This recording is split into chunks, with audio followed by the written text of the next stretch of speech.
tenemos todos un solo Padre? ¿No nos creó un solo Dios? ¿Por qué pues profanamos el pacto de nuestros antepasados al traicionarnos unos a otros? Judá ha sido traicionero. En Israel y en Jerusalén se ha cometido algo detestable. Al casarse Judá con la hija de un Dios extraño, ha profanado el santuario que el Señor ama. En cuanto al hombre que haga eso, quien quiera que sea, que el Señor Todopoderoso lo excluya de los campamentos de Jacob, aun cuando le lleve ofrendas. Otra cosa que ustedes hacen es inundar de lágrimas el altar del Señor. Lloran y se lamentan porque Él ya no presta atención a sus ofrendas ni las acepta de sus manos con agrado. Y todavía preguntan ¿por qué? Pues porque el Señor actúa como testigo entre ti y la esposa de tu juventud, a la que traicionaste, aunque es tu compañera, la esposa de tu pacto. ¿Acaso no hizo el Señor un solo ser, que es cuerpo y espíritu? ¿Y por qué es uno solo? Porque busca descendencia dada por Dios. Así que cuídense ustedes en su propio espíritu y no traicionen a la esposa de su juventud. Yo aborrezco el divorcio, dice el Señor Dios de Israel, y el que cubre de violencia sus vestiduras, dice el Señor Todopoderoso. Así que cuídense en su espíritu y no sean traicioneros. Continuamos en nuestra serie Malaquías, el profeta que confronta nuestro pecado, en el cuarto sermón ya. Y Malaquías está insistiendo en algo, en un punto muy clave en este texto. Él sigue teniendo la intención de mostrar la falta de amor que tiene el pueblo hacia Dios. Y ya lo ha hecho. Recordemos que el primer sermón nosotros vimos la falta de amor que el pueblo de Dios tenía al no reconocer, por ejemplo, la elección y cómo Dios había actuado con poder con ellos, y también menospreciando a Dios, no entregándole el culto que Él se merecía. Tanto el sermón segundo como el tercero de la semana pasada nos hablaron fundamentalmente de la actitud que los sacerdotes tenían hacia tanto el culto como hacia el cumplimiento de los mandatos y de los preceptos del Señor, y cómo Dios castigaría a los sacerdotes porque había una responsabilidad de parte de ellos de entregar la enseñanza conforme al consejo de la palabra de Dios. Pero hoy día Malaquías vuelve a poner su atención en todo el pueblo de Dios y muestra que esta falta de amor hacia Dios está marcada por la infidelidad, que se expresa en la desobediencia a los mandamientos de Dios. De hecho, el texto que nosotros leímos está marcado por la idea de que lo que aquí se quebranta es la fe en el Dios vivo y verdadero. Esta fe verdadera en lo que nosotros creemos es rota por este pecado que veremos el día de hoy. Y en este caso, la falta de amor a Dios se concretiza en dos pecados fundamentales que tienen una misma raíz, que están relacionados, porque ambos rompen con el diseño original de Dios. Y estos pecados son los matrimonios mixtos y el divorcio. Y de eso es lo que hablaremos en esta mañana, de estos dos pecados en particular. Entonces, en primer lugar, veremos la desobediencia a Dios en los matrimonios mixtos. Y quisiera que nos fijáramos en la primera parte del versículo 10, que dice lo siguiente: ¿no tenemos todos un solo Padre? ¿No nos creó un solo Dios? Fíjense cómo parte el texto que hemos leído. Parte afirmando la paternidad de Dios sobre su pueblo. Dios se muestra como un Padre amoroso que creó a este pueblo y que los constituyó como un pueblo especial para sí. Quisiera ilustrar esta idea de lo que significa que Dios sea nuestro Padre a la luz de otro texto bíblico de otro profeta, que es el caso de Oseas. Oseas capítulo 11, versículos 1 y 4 nos muestran en qué se caracteriza este amor paternal de Dios. Fíjense lo que dice el texto. Desde que Israel era niño, yo lo amé, de Egipto llamé a mi hijo. Pero cuanto más lo llamaba, más se alejaba de mí. Ofrecía sacrificios a sus falsos dioses y quemaba incienso a las imágenes. Yo fui quien enseñó a caminar a Efraín. Yo fui quien lo tomó de la mano. Pero él no quiso reconocer que era yo quien lo sanaba. Lo atraje con cuerdas de ternura, lo atraje con lazos de amor. Le quité de la cerviz el yugo y con ternura me acerqué para alimentarlo. Fíjense lo que nos habla este texto para hablar del amor paternal del Señor. O sea, cuando Dios se presenta como Padre aquí en Malaquías, esto es lo que nosotros deberíamos tener en mente. Un amor paternal que se expresa antes de que hubiesen razones. Cuando Israel era muchacho, yo lo amé. No había razones más para expresar esta elección que Dios realizó que solo su amor. Y de hecho, cuando existieron razones, este amor se manifestó de manera incondicional. Porque este amor que se expresó antes de que la gente hiciera algo que pudiese agradar a Dios, siguió persistiendo a pesar de que la gente no buscaba agradarle. Hacían sacrificios a otros dioses, adulteraron espiritualmente, no escucharon la voz del Señor, le menospreciaron. Pero Dios siguió amando a su pueblo. ¿Te sientes reflejado ya en este texto? Mira lo hermoso de esto. Dios te escogió y lo hizo simplemente por amor. Y a pesar de tu pecado, a pesar de tu falta, a pesar de tu infidelidad, Dios permanece fiel y justo para perdonarte y para librarte de toda tu maldad. Eso es tremendamente maravilloso. Fíjate en la otra cosa, cómo se representa el amor de Dios en este texto. Se nos muestra a Dios como un padre que le enseña a caminar a su hijo. Quienes hemos pasado por esa experiencia la podemos recordar. Yo me puedo acordar cuando el Miguel y la Sofía comenzaron a aprender a caminar y se empezaron a parar así como torpemente, buscando un apoyo. Cuando ya comenzaron a lanzarse hacia uno, ¿qué era lo que uno hacía?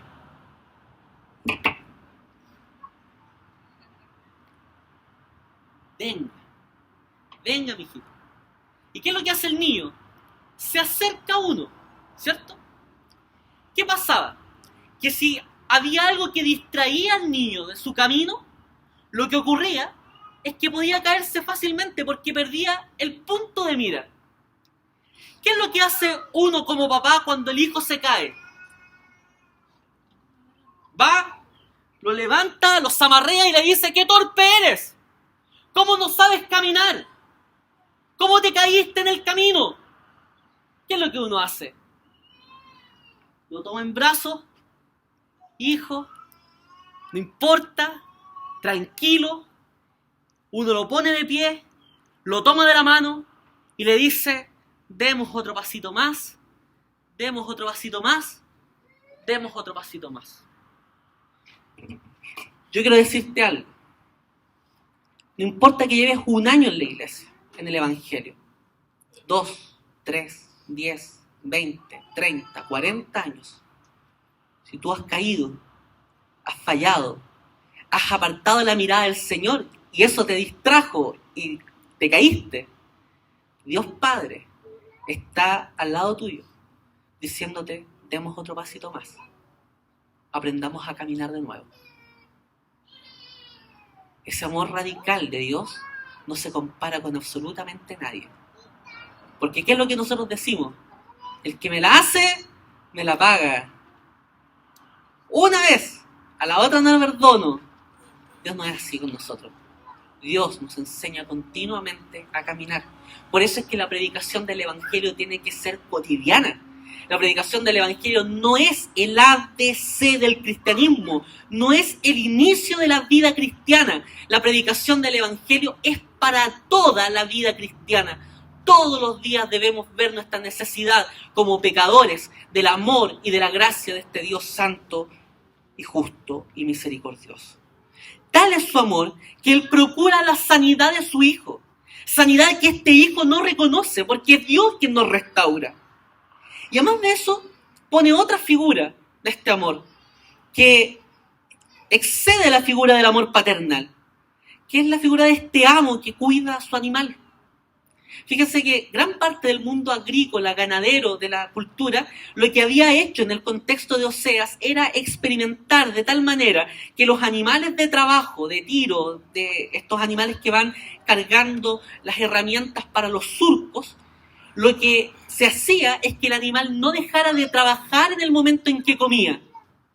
Por lo tanto, ningún patrón de la época, para mayor productividad, le sacaba el yugo del cuello a su animal. Dios se compara como un patrón, como un dueño de un fundo que cuida a sus animales, a tal nivel que no los atrae con cuerdas toscas, sino que con cuerdas de amor. Les quita el yugo de su cuello y además de eso, le da la comida con su propia mano. Ese es el amor paternal de Dios. Entonces, volviendo al texto de Malaquías, cuando Malaquías le pregunta al pueblo diciendo, ¿no tenemos un solo Padre? ¿No nos creó un solo Dios? Lo que está buscando es que el pueblo de Dios reconozca la paternidad de Dios y reconozca que no hay ninguna posibilidad concreta, real, auspiciosa, verdadera, beneficiosa para nuestra vida de reemplazar a este Padre verdadero que nos ha amado. ¿Podrías buscar una alternativa a este papá? No existe mejor papá que Dios. Ahora luego se nos muestra que el pacto de Dios ha sido violado. La parte final del versículo 10 y el principio del versículo 11 dicen, ¿por qué pues profanamos el pacto de nuestros antepasados al traicionarnos unos a otros? Y luego declara fuertemente, Judá ha sido traicionero. Fíjense, todo el pueblo ha sido declarado traidor. Han profanado a Dios globalmente, no solo los sacerdotes, todo el pueblo de Dios le ha profanado. Ahora, ¿qué es lo que ha violado? Ha violado el pacto, y aquí se está expresando fundamentalmente la ley del Señor revelada en el Sinaí a Moisés. ¿Y qué es lo que ha sido declarado como pecado, como violado? Fundamentalmente, aquello que se llaman matrimonios mixtos. Quiero expresar bien, porque nosotros tenemos este concepto de mixto para hablar de hombres y mujeres fundamentalmente en el contexto de la educación. Entonces, colegios para hombres, para niños, colegios para niñas y colegios mixtos. En este caso, la palabra mixto no está refiriendo a eso, sino que está refiriendo a matrimonios que se daban entre personas que formaban parte del pueblo de Dios y personas que formaban, que no eran parte de este pueblo, que no seguían al Dios verdadero. Y aquí tenemos que decir algo fundamental. Aquí no está en cuestión el matrimonio entre gente de otra nacionalidad o de otra cultura. De hecho, en el Antiguo Testamento y a lo largo de la Biblia vemos matrimonios así. Lo que está expresado aquí es una prohibición tajante con respecto al matrimonio con personas que no forman parte del pueblo de Dios.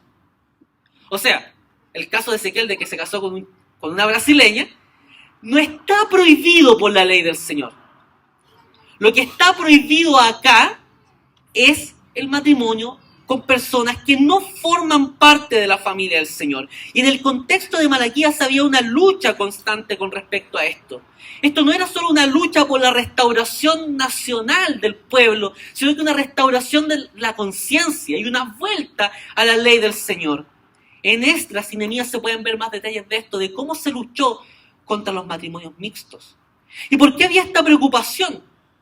Deuteronomio capítulo 7 dice que estos cónyuges de otros pueblos que no obedecían a Dios, los apartarán del Señor y los harán servir a otros dioses. Y fíjense la consecuencia. Entonces la ira del Señor se encenderá contra ti y te destruirá de inmediato. Entonces, lo que se busca aquí es una preocupación no solo contra estos matrimonios, sino el nicho fundamental está en la idolatría, en la preocupación de que prácticas abominables como la prostitución sagrada y otras relacionadas con la idolatría no volvieran a hacer mella al pueblo de Dios como lo habían hecho antes del cautiverio babilónico. Entonces, para eliminar la idolatría totalmente el pueblo había que ser radical, había que cortar por lo sano, no buscar el peligro. Los matrimonios mixtos eran un peligro para la fe, porque introducían una posibilidad de adquirir una cosmovisión alternativa a la cosmovisión del reino del Señor. Y con eso se dañaba la justicia y la santidad. Entonces, ¿por qué razón? El texto lo dice. Fíjense, en Israel y en Jerusalén se ha cometido algo detestable al casarse Judá con la hija de un Dios extraño. Fíjense cómo está poniendo esto. Habla de Judá para hablar de todo el pueblo y lo personifican a aquellos que se han casado en matrimonios mixtos. ¿Y cómo habla de las personas de otros pueblos? Habla como las hijas de un Dios extraño. No está hablando como las hijas de otras naciones, de otros pueblos, sino las hijas de otra religión, de otra fe. Y eso es lo que se busca hacer mella, de que no se estableciera un pacto de parentesco con otros dioses.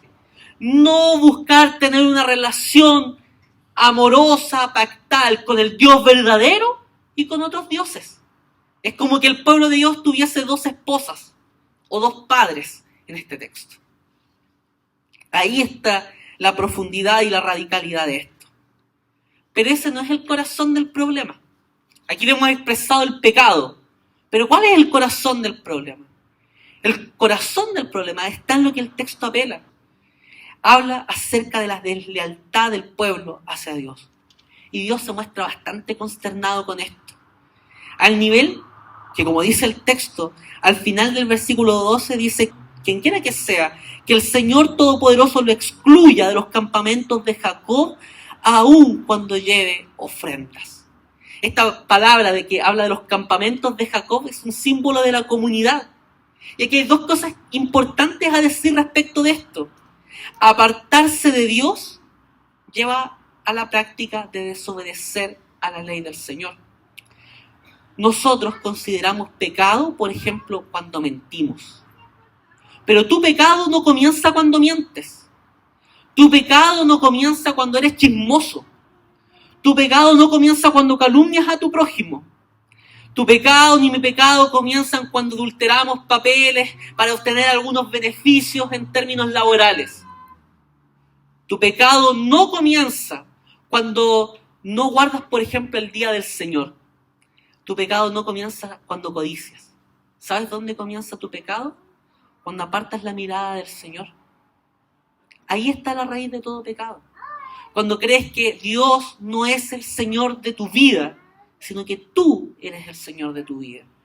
Entonces es allí donde comienza la raíz del pecado. Por eso Malaquías apela a la deslealtad del pueblo del Señor. Por eso habla de la infidelidad. Y otra cosa importante, si tú eres infiel al Señor, por más que hoy día vengas con tu cara lavada, con un rostro bonito y sonriente, con ropita cómoda, agradable y bonita, y cantes fervientemente todas las canciones que cantamos en el día de hoy, levantes tus manos para adorar al Señor y ores, por más que hagas eso y busques cubrir tus fallas para parecer más perfectirijillo de lo que eres, como dice Ned Flanders, eso no sirve de nada. Porque Dios no recibe tu ofrenda. Dios no recibe tu sacrificio espiritual cuando no buscas adorar al Señor. Puedes llamarle el Altísimo, pero de labios hacia afuera, y tu corazón no estará adorando a Dios. Entonces el llamado es a que te arrepientas de verdad. No solo de la falta, de la violación a la ley del Señor expresan un pecado específico, sino que al mover y apartar tu mirada del Señor. Y finalmente, con respecto a esta sección, ¿qué nos enseña acerca del matrimonio? Primero, que el matrimonio debe ser emprendido entre creyentes. O sea, aquí lo que se busca, y es lo que el texto bíblico habla, por ejemplo, en el Nuevo Testamento, de no unirse en yugo desigual.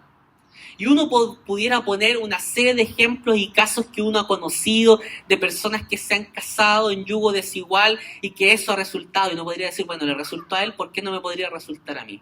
Ese riesgo es un acto de temeridad que uno no debiese correr, porque la Biblia es normativa y no la experiencia de las personas. Además de eso, una experiencia favorable en ese caso es solo expresión de la gracia de Dios y no de la bondad de la persona que corrió el riesgo. Los matrimonios y las relaciones de noviazgo no son para hacer misión. Corta, como dicen por ahí. Otra cosa, si te casaste ya en yugo igual, o te casaste en yugo desigual y tu esposa se ha convertido, lo que debes buscar es que ese yugo igual se mantenga en la vida familiar.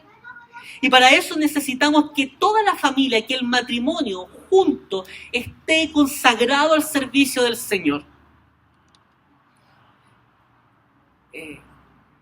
Yo voy a poner un ejemplo, voy a hacerlo en voz baja, ¿ya? No se escuche tanto. para mí es sumamente beneficioso y edificante contar con la ayuda idónea que el Señor me ha dado. Sería sumamente terrible que la Mónica no estuviera embarcada en este proyecto conmigo. Sería sumamente terrible que yo tuviera que salir a una actividad presbiterial de jóvenes como asesor de ellos por varios días fuera de Santiago y no contar con su apoyo. ¿Se fijan lo terrible que sería eso? O sea, en términos de la cárcel, el psicoseo que tendría en la mente. Sería terrible, me andaría pasando rollos todo el momento, sería un peso enorme. A eso me refiero con un yugo igual. En el sentido de que tengan una misma finalidad, un mismo propósito, caminen juntos. Y para eso, evidentemente hay que tener un esfuerzo. ¿Se acuerdan? Creo que lo mencioné en el último sermón que tuvimos antes del sermón de Ezequiel. Decir lo siguiente: ¿qué debo hacer para ser salvo? Nada. Porque ya el Señor lo hizo todo. El sacrificio único y perfecto lo hizo Cristo. Por gracia sois salvos por medio de la fe, y esto no de vosotros, sino que es don de Dios, no por obras para que ninguno se gloríe. No debes hacer nada, porque aunque quisieras hacerlo, no podrías ganarte el favor de Dios. Entonces hay una buena y una mala noticia. Por más que lo intentes, no podrás salvarte. Pero hay una buena noticia: Dios te amó y te salvó. Ahora, ¿qué debes hacer después de eso? Todo. Todo como fruto de lo que el Señor ha hecho en tu vida. Por ende, lo que debemos contribuir allí es un esfuerzo en este camino de la santidad. La santificación es un 100% obra del Espíritu Santo, pero también involucra el 100% de una vida renovada por la transformación que el Señor ha hecho. Tú puedes decir lo siguiente, y puedes poner un montón de excusas y decir: mi corazón caído y pecaminoso me llevó a hacer lo malo. ¿Y sabes qué? Es una verdad a medias. ¿Por qué razón? Porque el Señor transformó tu corazón de piedra en un corazón de carne y te ha transformado para vivir una vida renovada. Por lo tanto, en este caso particular, para mantener la vida como yugo igual, es necesario unidad de propósito, trabajo junto en la misión y una vida espiritual juntos. ¿Oras por tu esposa? ¿Oras por tu esposo? ¿Oras por tus hijos? Es súper necesario que lo comencemos a hacer. Y quienes están casados, y que están casados con gente que no está en yugo igual porque llegaron a la iglesia así o porque cometieron el pecado de casarse fuera del mandato del Señor, bueno, lo que tienen que hacer es orar y esforzarse mucho. Pedirle al Señor que les ayude a ser de buen testimonio, a predicar el Evangelio, a corresponder con eso y a clamar por la gracia de Dios. Tú nunca podrás transformar a tu cónyuge. Quien hace la transformación de la vida es el Señor. Y aguarda con esperanza, porque Dios tiene compasión de todos nosotros. Y finalmente todos nosotros necesitamos de la gracia de Dios. Sin Dios no podríamos vivir el matrimonio igual como Dios lo manda. Entonces, acudamos todos a la gracia del Señor. En segundo lugar, se nos muestra la desobediencia a Dios en el divorcio. Y fíjense que la reflexión parte al revés. Versículos 13 y el principio del 14. Dice: otra cosa que ustedes hacen es inundar de lágrimas el altar del Señor. Lloran y se lamentan porque Él ya no presta atención a sus ofrendas ni las acepta de sus manos con agrado. Y todavía preguntan por qué. Aquí Malaquías lo que está haciendo es constatar una realidad. ¿Qué es lo que está ocurriendo? Dios, el Padre amoroso y justo, no está mirando las lágrimas, no está mirando el llanto, no está mirando el clamor de su pueblo y no está recibiendo las ofrendas que su pueblo está dando. Ahora, esta gente, esa situación de vida que están teniendo es consecuencia de un pecado. Y Malaquías parte la reflexión con la consecuencia, no con la causa. Pedagógicamente para mostrar lo siguiente. Él hace una pregunta. Él dice: y todavía preguntan por qué. Y acto seguido se nos muestra la razón. Y aquí el problema está en el divorcio. Segunda parte del versículo 14 en adelante. Dice, pues porque el Señor actúa como testigo entre ti y la esposa de tu juventud, a la que traicionaste, aunque es tu compañera, la esposa de tu pacto. ¿Acaso no hizo el Señor un solo ser que es cuerpo y espíritu? ¿Y por qué es uno solo? Porque busca descendencia dada por Dios. Así que cuídense ustedes en su propio espíritu y no traicionen a la esposa de su juventud. Yo aborrezco el divorcio, dice el Señor Dios de Israel, y el que cubre de violencia sus vestiduras, dice el Señor Todopoderoso. Así que cuídense en su espíritu y no sean traicioneros. Entonces aquí nos habla de que un grave problema del pueblo de Dios es el divorcio. ¿Y qué es lo que se deduce a partir del texto? Que los israelitas, y particularmente los judíos hombres, estaban tomando con mucha libertad esta idea de poder repudiar a su esposa. ¿Y qué es lo que hacían? Buscaban, en este caso, divorciarse de sus esposas judías para casarse con mujeres paganas. Y ahí está la ligazón entre los dos pecados. Ahora, fíjense lo que hace el texto. Él habla de violencia. Él dice el texto al final del versículo, casi al final del versículo 16, y al que cubre de violencia sus vestiduras. ¿Por qué habla del divorcio como violencia? Primero que todo, porque ese divorcio es contrario al diseño original de Dios. Rompe con los principios del Señor con respecto al matrimonio. Y otra cosa importante, el hecho de que en este caso, como la apelación va directamente hacia los hombres judíos, está la transformación de la mujer en un objeto. Lo que hacían entonces era divorciarse de las mujeres judías para casarse con mujeres paganas. ¿Cuáles son los motivos? Fundamentalmente, podían ser culturalmente a lo menos dos. Uno, la lujuria, que el deseo sexual los envolviera a tal nivel por las prácticas paganas asociadas con ritos sexuales, los dioses extraños, y también el ascenso social. ¿Por qué razón? Porque una pagana podía tener una condición social mucho más elevada que su actual esposa. Entonces, para subir de pelo, podríamos decirlo en palabras chilenas, esta persona se casaba con estas mujeres. Y aquí hay algo que decir al respecto. Nosotros vivimos en una cultura que, desde hace mucho tiempo, pero hoy día eso se ha exacerbado porque hay mucha mayor conciencia con respecto a esto, donde se constituye a la mujer en un objeto, donde se le mira simplemente por sus atributos físicos. Y hay condiciones de abuso tremendas. Hay casos que me tocan con mucha sensibilidad. Hoy día, por ejemplo, la Facultad de Filosofía y Humanidades de la Universidad de Chile tiene una crisis tremenda a propósito de eso. Profesores que fueron mis profesores o de los cuales yo leí libros y me ayudaron en mi formación en el área de la historiografía, están acusados hoy día de acoso sexual de alumnas. Y es un tremendo lío, tremendas acusaciones. ¿Por qué? Porque hay un abuso, no solo de carácter sexual, sino que un abuso de poder de hombres que cosifican a las mujeres. Y aquí hay un mandato para ti, hombre cristiano. ¿Por qué razón? Porque nosotros los hombres podemos excusarnos de muchas razones. Es que somos atraídos por la vista. Y sí, tu ojo se puede ir, pero no tienes por qué mantener tu mirada y no tienes por qué maquinar el pecado. Fíjate lo que dice el Señor. Oíste que fue dicho, no cometerás adulterio. Y nosotros tenemos todas las piedras en la mano para tirárselas a aquellos que explícitamente han adulterado y han sido infieles.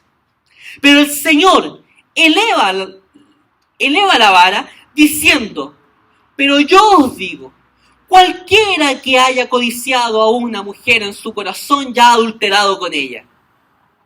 Pregunto, ¿has estado libre de ese pecado tú? ¿He estado libre de ese pecado yo? ¿Se fijan que el problema del acoso sexual callejero que tanto hablan hoy día y que han denunciado, por ejemplo, sobre todo corrientes feministas, no tiene una solución desde el feminismo, no tiene una solución desde la ideología política, sino que tiene una solución en la espiritualidad cristiana? Cristo da la solución. tratar a la mujer como hecha a la imagen y semejanza de Dios y no para satisfacer tus deseos sexuales?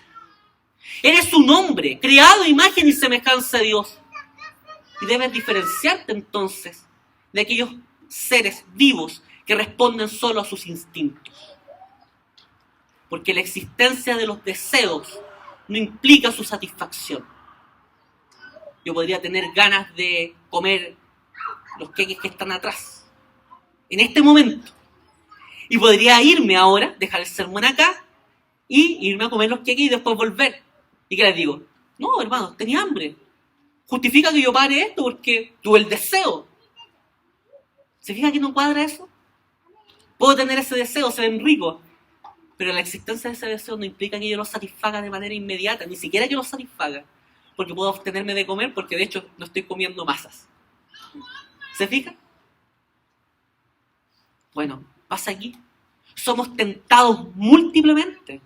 Charles Spurgeon decía, tú no puedes dejar de que las aves vuelen sobre tu cabeza, pero lo que sí tú puedes hacer es dejar que ellas hagan nido sobre tu cabeza. Y ahí debemos huir de la tentación.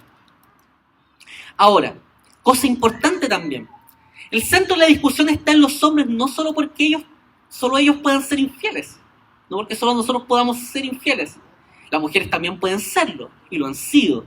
De hecho, hay estadísticas en Chile que señalan que hoy día, en este momento, las mujeres han tenido más tasas de infidelidad que nunca antes en la historia de este país. O sea, no es que las mujeres no sean infieles. El punto no va por ahí. El punto es que la Biblia está responsabilizando al hombre como cabeza del matrimonio, de cuidar el pacto matrimonial. ¿Sabes por qué? Porque gran parte, por no decir la totalidad, gran parte de las infidelidades de mujeres ocurren porque maridos han despreocupado su atención de ellas, han despreocupado el cuidado de ellas y ellas han terminado buscando lo que no tienen en su casa. ¿Quieres ser responsable de eso? Cuida tu matrimonio, cuida el pacto, y ahí tú tienes responsabilidad como hombre, como sacerdote de tu hogar, como cabeza representante de tu familia. Dios te ha puesto allí como una autoridad que ama, como una autoridad que sirve, como una autoridad que lucha por su matrimonio hasta el fin.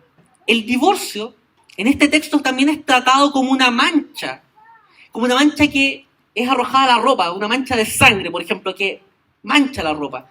Y en este caso, lo que uno ve es un acto de violencia. Y fundamentalmente aquí hay una cosa muy importante que se daba en el momento cultural. La gente, los hombres, cuando se divorciaban, se despreocupaban totalmente de la mujer y de sus hijos.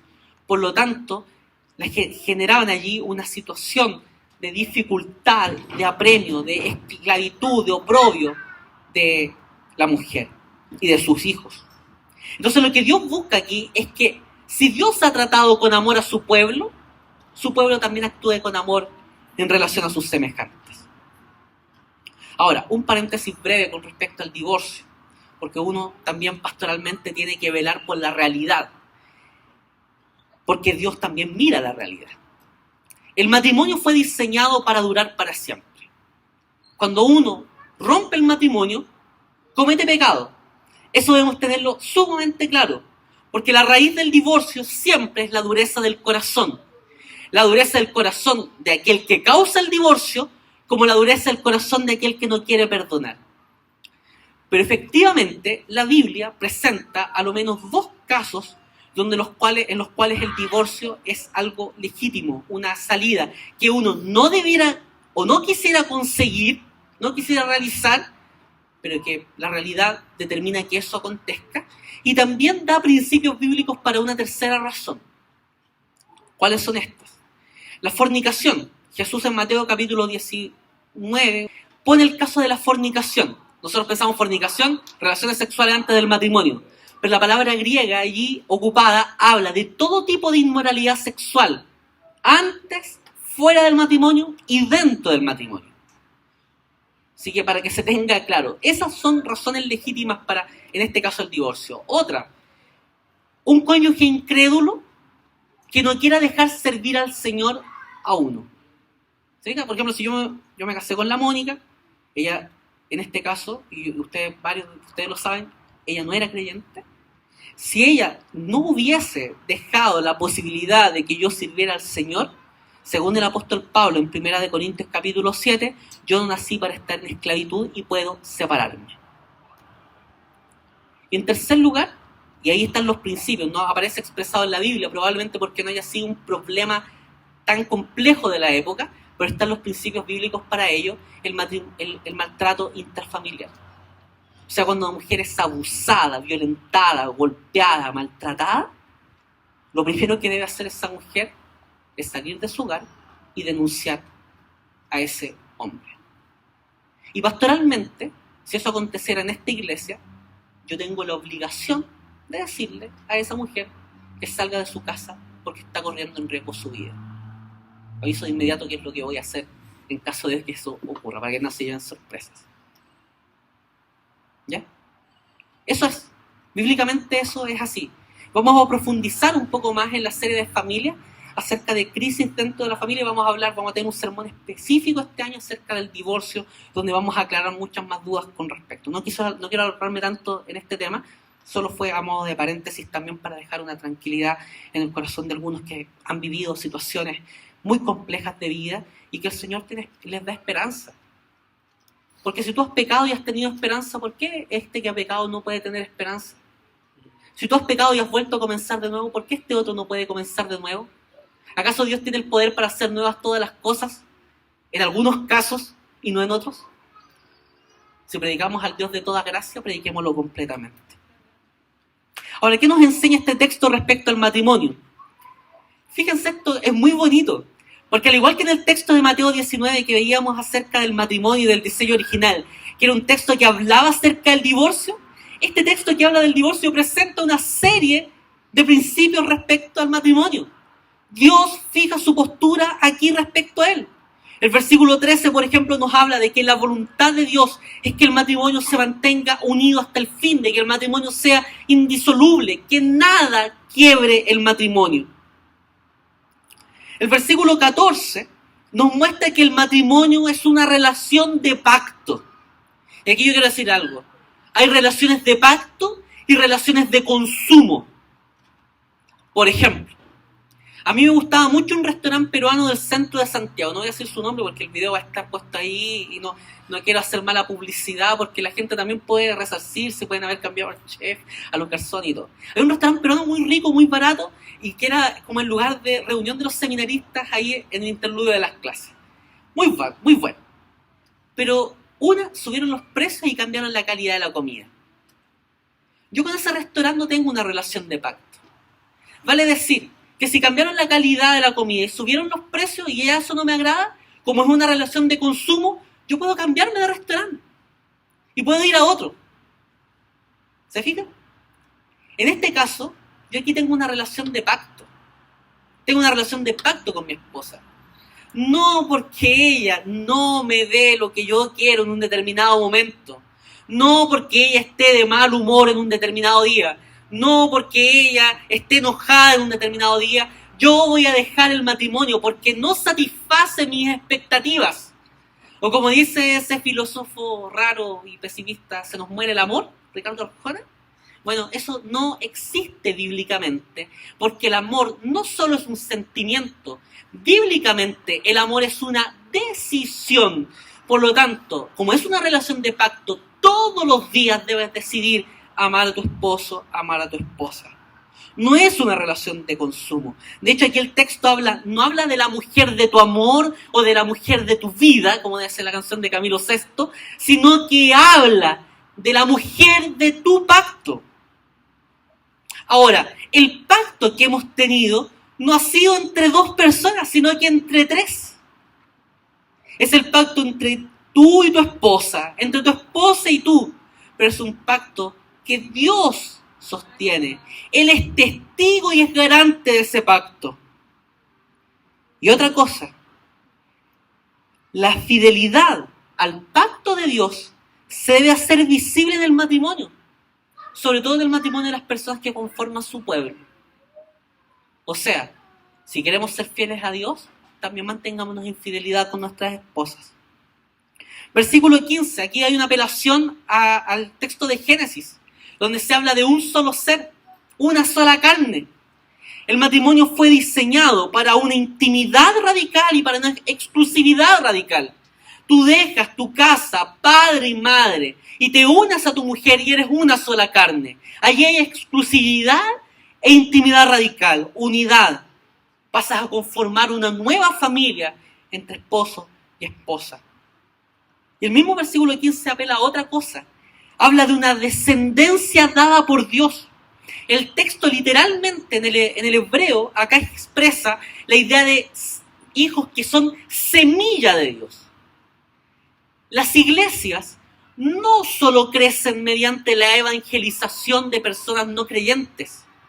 Las iglesias también crecen por medio de la procreación de hijos.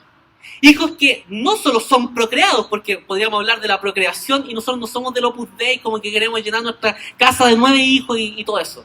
No estamos diciendo eso. Estamos diciendo que procrees hijos, pero que los eduques conforme a la disciplina y la enseñanza del Señor. De tal manera que ese hijo que has criado conforme a la enseñanza de Cristo nunca se aparte del camino. Y tú lo esfuerces para que viva esa realidad. Y lo encamines para que en todo lo que haga trabaje siempre para la misión de Dios, para la extensión de su reino y para la gloria de su nombre. Hijos que son discípulos. Entonces las iglesias también crecen orgánicamente. Si no tienes motivos verdaderos, justos para no tener hijos, y con eso me estoy refiriendo a problemas físicos, a problemas genéticos que te impiden, por ejemplo, la reproducción, y eres casado, tienes un mandato. Y es un mandato creativo, un mandato que surge en la creación. Fructificad y multiplicaos. Ahora, el desafío también para aquellos que no pueden biológicamente tener hijos está en la adopción. ¿Sabías tú que por largo tiempo en la historia del cristianismo eran los cristianos quienes más adoptaban hijos? Hoy día eso no es una realidad. A tal nivel era eso que en el contexto del Imperio Romano, nuestros primeros hermanos iban a recoger a los basurales, a los niños desechados por los padres de familia. Niños que les faltaban piernas, manos, niños ciegos, niños sordos, niños con alguna enfermedad mental, eran arrojados a los basurales, porque un papá no quería tener un hijo, comillas, defectuoso. Nuestros primeros hermanos iban a esos basurales, los recogían, los adoptaban como sus hijos y formaban parte de la comunidad de la Iglesia del Señor. Hoy día, y está bien, hablamos mucho, por ejemplo, contra el aborto, y está bien que lo hagamos. Es un asesinato contra un ser que no tiene la capacidad de defenderse y que probablemente sus gritos de dolor no los escuchemos porque están dentro del vientre de una mujer. Tenemos que hacer esa lucha, pero esa lucha también va paralela de actos concretos, realistas. Y allí un llamado a la adopción.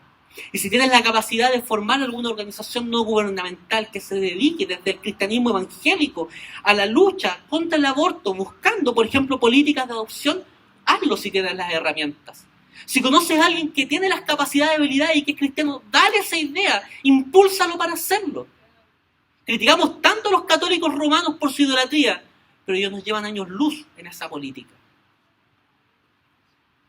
Hagamos cosas. Versículo 16. Cuidar el matrimonio implica cuidar la espiritualidad. Dice versículo 15 al final. Así que cuídense ustedes en su propio espíritu y no traicionen a la esposa en su juventud. Y luego al final del versículo 16 dice, así que cuídense en su espíritu y no sean traicioneros. ¿Qué debemos cuidar? La espiritualidad. Y ojo aquí con esto. El adulterio no es solo un pecado físico y de corte sexual. El adulterio es un pecado que nace en una espiritualidad errónea, en alguien que ha apartado la mirada del Señor. No por nada el Salmo 51 dice, ¿se acuerdan por qué surge ese salmo? David, en el tiempo que los reyes salían a la guerra, no fue a la guerra, se quedó de ocioso, como no había Facebook, Twitter ni televisión, comenzó a pasear por su palacio. Por una ventana vio una mujer hermosa llamada Betsabé, bañándose, desnuda, se quedó allí, maquinó un pecado, llamó, la trajo para sí. Algunos hablan de adulterio, yo me atrevo a hablar de abuso, porque ahí era el rey, hubo una orden sobre una súbdito. Esa mujer queda embarazada, David manda a traer a su esposo para que tenga relaciones sexuales con ella y se tape su pecado. Urías no quiere, como no quiere lo manda de nuevo a la batalla con una carta que dice que ese hombre debe ser puesto en la primera línea de batalla, dejado solo y morir. Autor intelectual de un asesinato. Luego de eso, cuando él cobra conciencia del pecado que cometió, pide perdón en el Salmo 51. ¿Y qué es lo que dice? Contra ti solo he pecado y he hecho lo malo delante de tus ojos. Dice en otra parte, renueva el gozo de mi salvación, recrea los huesos que has abatido, crea en mí un corazón limpio y renueva un espíritu recto dentro de mí.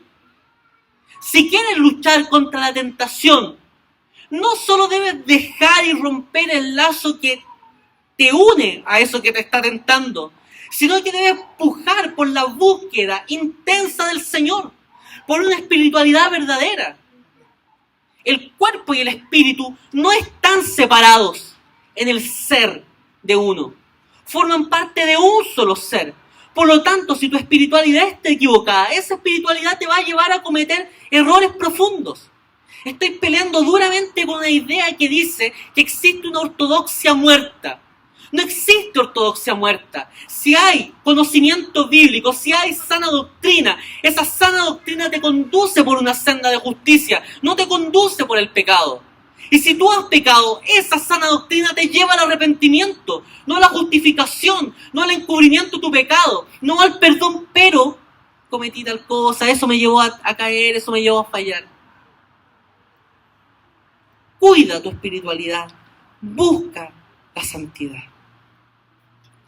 Para reflexionar y practicar. Pregunta, ¿somos fieles en nuestras relaciones? ¿Eres fiel en tu matrimonio?